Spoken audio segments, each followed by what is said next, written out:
Good afternoon student.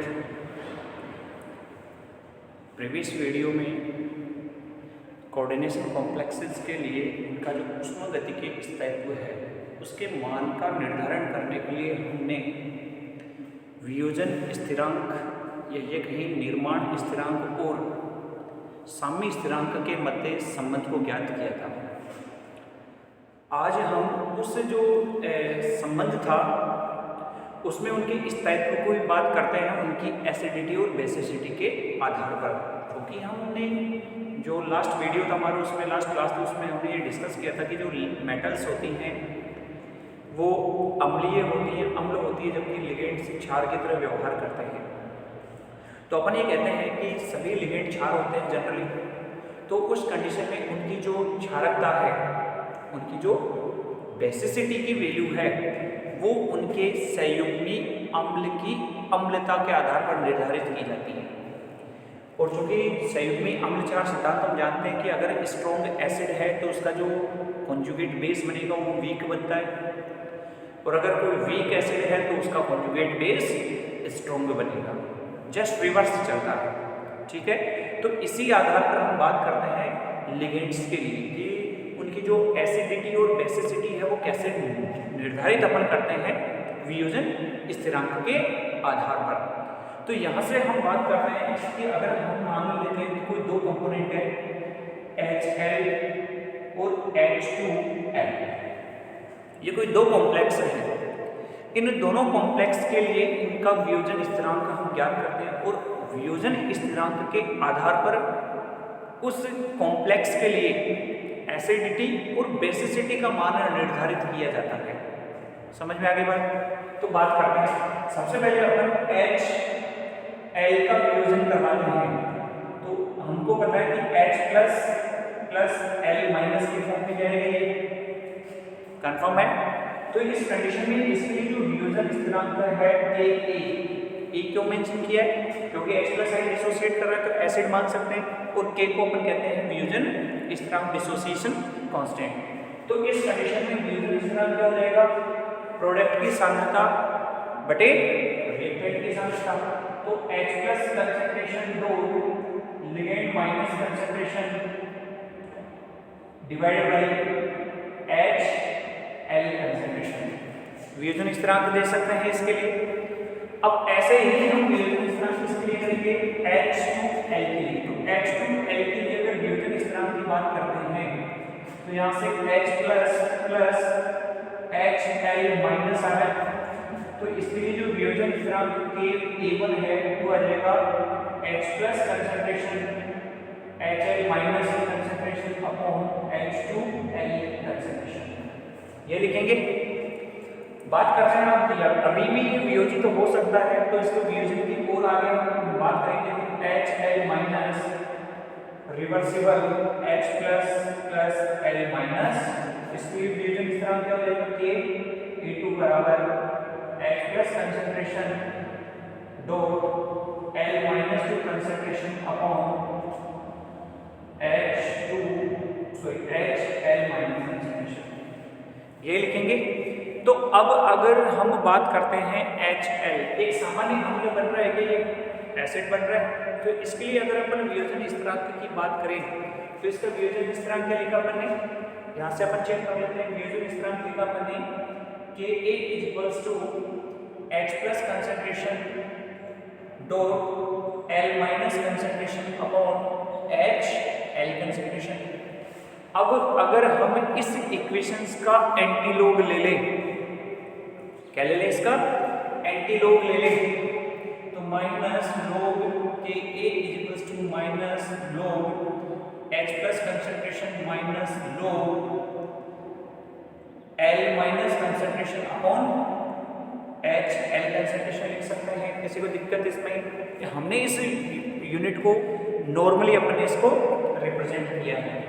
तो negative जो logarithm of H plus ion होता है वो क्या कहलाता है? pH कहलाता है। यहाँ हम जानते हैं negative logarithm of H plus concentration is equals to pH। तो देखो ये जो वैल्यू है उसकी जगह हम क्या राइट कर सकते हैं? ये तो हो जाएगा Pka equals to pH minus log L minus concentration upon H L concentration. ये वियोजन स्थिरांक के आधार पर हमने एच एल के लिए क्या निकाला है, इनकी एसिडिटी। अब यहाँ पे अगर पीएच की वैल्यू अपन डिटरमाइन कर लेते हैं तो हम उसकी एसिडिटी और बेसिसिटी का निर्धारण कर सकते हैं। और पीएच का निर्धारण करने की सिंपल सी बात है, H प्लस आयनों की कंसंट्रेशन चेक कर ली जाती है, उसकी सांद्रता ज्ञात कर ली जाती है, सांद्रता का मान रखकर उसकी एसिडिटी या बेसिसिटी हम कैलकुलेट करते हैं। तो क्या कहा जा सकता है कि जो साम्य स्थिरांक होता है, वियोजन स्थिरांक या साम्य स्थिरांक की बात करते हैं, अम्ल वियोजन स्थिरांक के आधार पर हम किसी भी लिगेंड्स के लिए उसकी सांद्रता रखकर उसकी अम्लता और क्षारकता का मान का निर्धारण कर सकते हैं।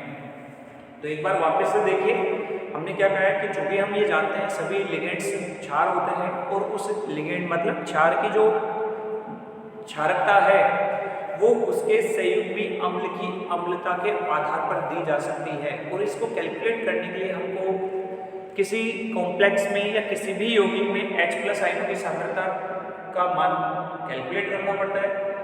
H प्लस आयनों की सांद्रता कैलकुलेट करके हम उसका मान रख सकते हैं और pH का निर्धारण कर सकते हैं, जो ये निर्धारित करता है कि कोई भी स्पीशीज कितनी अम्लीय या क्षारीय है, मतलब उसकी सामर्थ्यता कैलकुलेट कर सकते हैं। तो ये था कि वियोजन स्थिरांक के आधार पर हम एसिडिटी और बेसिसिटी को कैलकुलेट कर सकते हैं। ओके, अब बात करते हैं कि जो धातु संकुल यौगिक होते हैं उनका जो स्थायित्व होता है वो किन किन कारकों पर निर्भर करता है। तो टॉपिक हम राइट करेंगे धातु संकुल यौगिकों के स्थायित्व को प्रभावित करने वाले कारक। कौन कौन से ऐसे कारक होते हैं जो धातु संकुल यौगिक होता है उसकी स्थायित्व को प्रभावित करता है। हमने प्रीवियस वीडियो में ये डिस्कस किया था कि अगर मान लो कोई स्ट्रॉन्ग लिगेंड आता है तो वो किसी उच्च ऑक्सीजन अवस्था वाले धातु आयन के साथ जुड़कर स्थायी कॉम्प्लेक्स का निर्माण कर लेता है। मतलब ये अपन ने कहा था सिंपली, जितना strong acid strong base react करके न्यूट्रलाइजेशन की तरफ जाते हैं, सॉल्ट प्रिफर्ड बनाते हैं, उष्मागतिकीय स्थायित्व की बात कर रहे थे, उसी पैटर्न को अपन को फॉलो करना है कि किस प्रकार ये स्थायित्व को प्रदान करते हैं। तो टॉपिक हो जाएगा धातु संकुल यौगिकों को प्रभावित करने वाले कारक। अब यहाँ पे ध्यान रखना, जो धातु संकुल यौगिक होते हैं उनको प्रभावित करने वाले कारकों को हम दो कैटेगरियों में विभाजित करते हैं। एक वे कारक होते हैं जो धातु आयन से संबंधित होते हैं। धातु आयन से संबंधित का मतलब होता है कि उसके जो रिक्त कक्षकों की उपलब्धता की बात कर सकते हैं, उसके आकार की बात कर सकते हैं, उस पर आवेश की बात कर सकते हैं। इसी प्रकार दूसरा पार्ट अपन पढ़ेंगे इसमें लिगेंडों से संबंधित कारक। लिगेंडों से संबंधित कारक का मतलब यहाँ पे ये होता है कि कोई लिगेंड स्ट्रॉन्ग है, वीक है, कितने वो कोऑर्डिनेट बॉन्ड का निर्धारण करता है, कितने धातु आयन के साथ कोऑर्डिनेट बॉन्ड बनाता है, नंबर ऑफ लिगेंड्स कितने होंगे, ये सभी चीजें कॉम्प्लेक्स के स्थायित्व को प्रभावित करती है। तो यहाँ से हम पहला कारक पढ़ेंगे धातु आयनों से संबंधित कारक। धातु आयनों से संबंधित कारक, धातु आयनों से संबंधित कारक। और धातु आयनों से संबंधित कारकों में भी पहला पॉइंट हम पढ़ेंगे आवेश और आकार। क्या पढ़ेंगे? आवेश और आकार।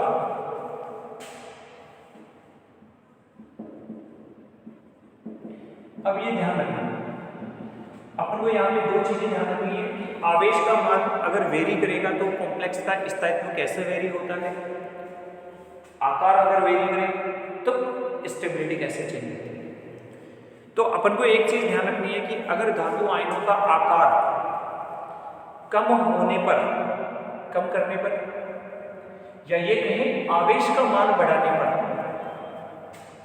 दोनों चीज़ों को ध्यान से समझना कि अगर धातु आयन का आकार घटा दे और आवेश का मान बढ़ा दे, मतलब उसकी ऑक्सीकरण अवस्था बढ़ा दे, तो उस कंडीशन में अधिक स्थायी संकुल यौगिकों का निर्माण होता है। कारण उसका ये होता है कि जब आकार छोटा होता है या आवेश का मान बढ़ता है तो उस कॉम्प्लेक्स में जो धातु धनायन होती है उस धातु धनायन पर आवेश घनत्व का मान बढ़ जाता है। आवेश घनत्व का मान बढ़ जाता है। यहाँ से दोनों पॉइंटों को समझना है कि आवेश घनत्व डायरेक्टली प्रोपोर्शनल टू स्थायित्व होता है, कि जितना ज्यादा आवेश घनत्व होगा कॉम्प्लेक्स उतना ही ज्यादा स्टेबलाइज्ड होता है। और आवेश घनत्व का आवेश और आकार से संबंध होता है कि आवेश घनत्व डायरेक्टली प्रोपोर्शनल टू आवेश और आवेश घनत्व इनवर्सली प्रोपोर्शनल टू साइज या आकार कम होगा आवेश घनत्व बढ़ेगा, आवेश घनत्व बढ़ेगा स्थायित्व बढ़ेगा। समझ में आ गई बात। दूसरी बात हम क्या कह रहे हैं कि अगर आवेश मतलब उसकी ऑक्सीकरण अवस्था, आवेश का मतलब यहाँ पे क्या है, ऑक्सीकरण अवस्था की बात कर रहे हैं कि उसका आवेश या ऑक्सीकरण अवस्था अगर बढ़ेगी तो उस स्पीशीज के लिए आवेश घनत्व का मान बढ़ेगा, और आवेश घनत्व का मान बढ़ेगा तो क्या होगा, स्थायित्व भी बढ़ता है। ये दो चीजें अपन को ध्यान रखनी है। अब यहाँ पे हम ये बात करते हैं कि अगर आवेश घनत्व या ऑक्सीकरण अवस्था की बात कर रहे हैं, अगर वो बढ़ाएंगे तो मॉलिक्यूलर स्टेबलाइजेशन की तरफ जाते हैं। दो एग्जाम्पलों की बात करते हैं। एक होता है Fe+2 और एक होता है Fe+3।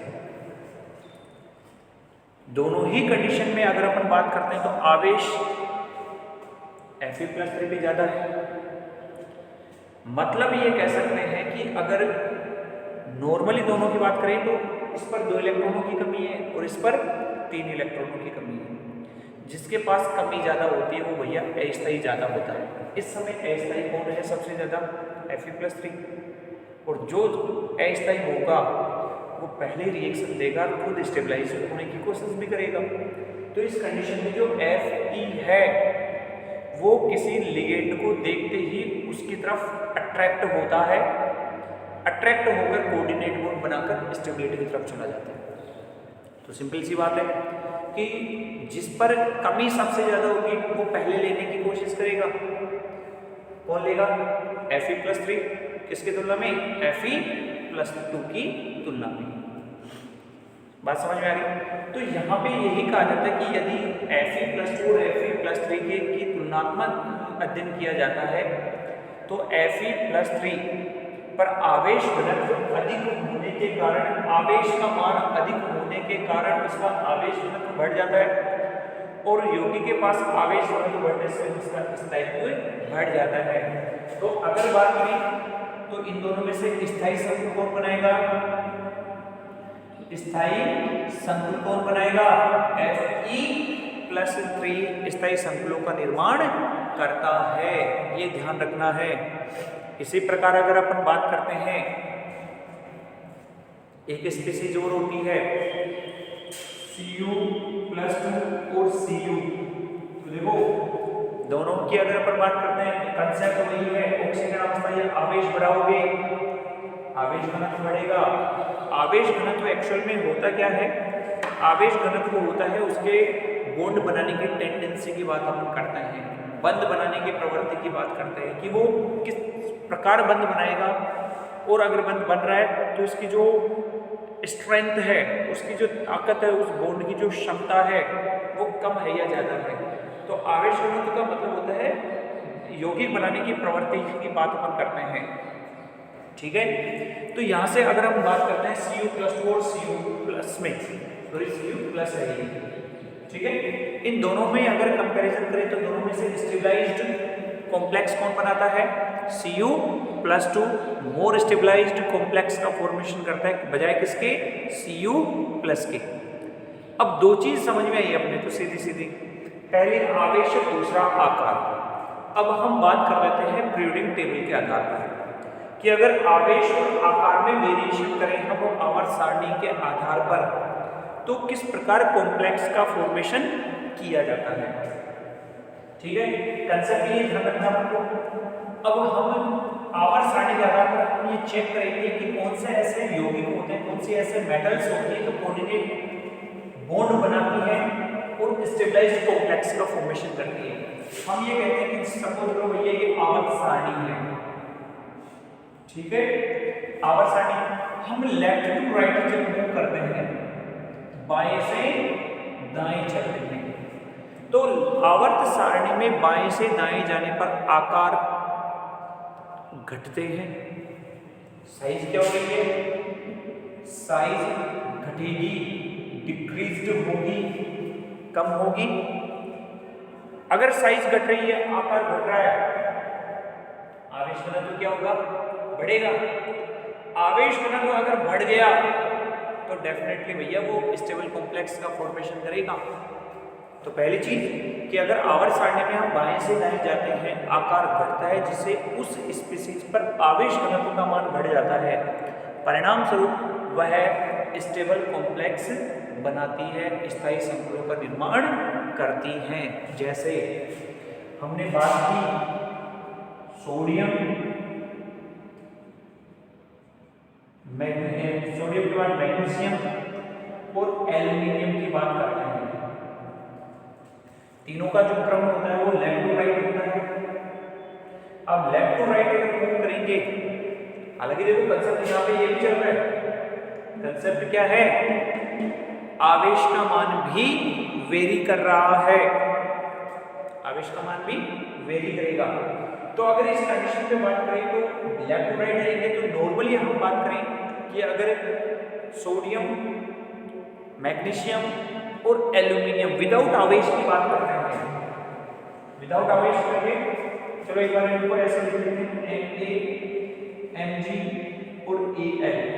हमने कहा कि इन तीनों में से कौन से मेटल स्थायी यौगिकों का निर्माण करती है, तो हम ये कहते हैं एल्यूमिनियम करेंगे।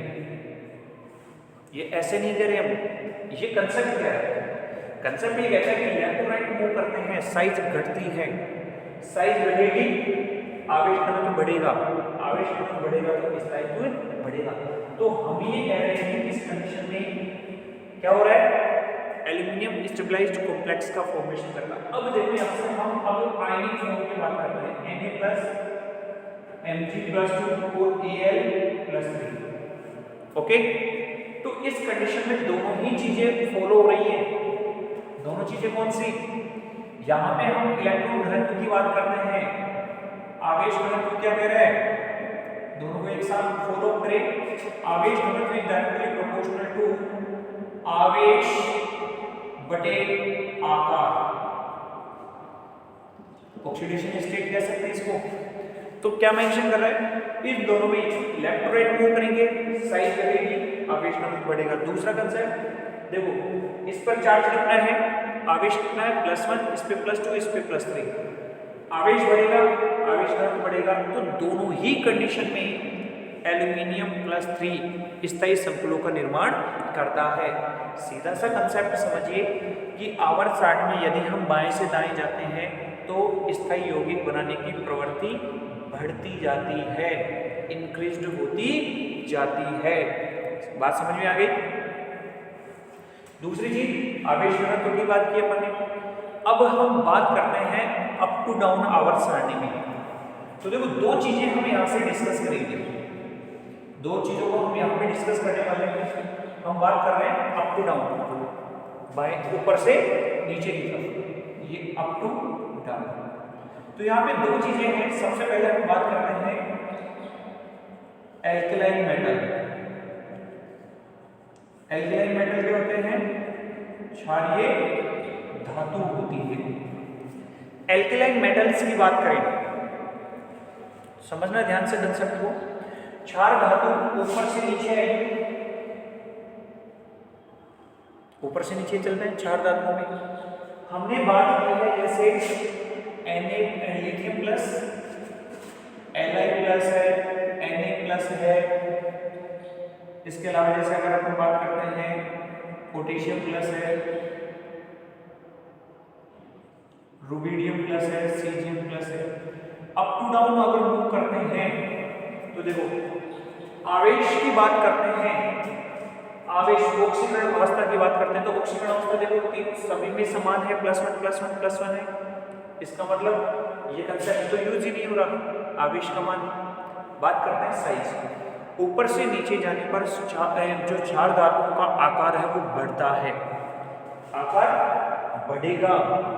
आकार बढ़ेगा तो क्या होगा, आवेश घनत्व घटेगा। आवेश घनत्व अगर घट रहा है तो इस यौगिक बनाने की प्रवृत्ति भी घट जाती है।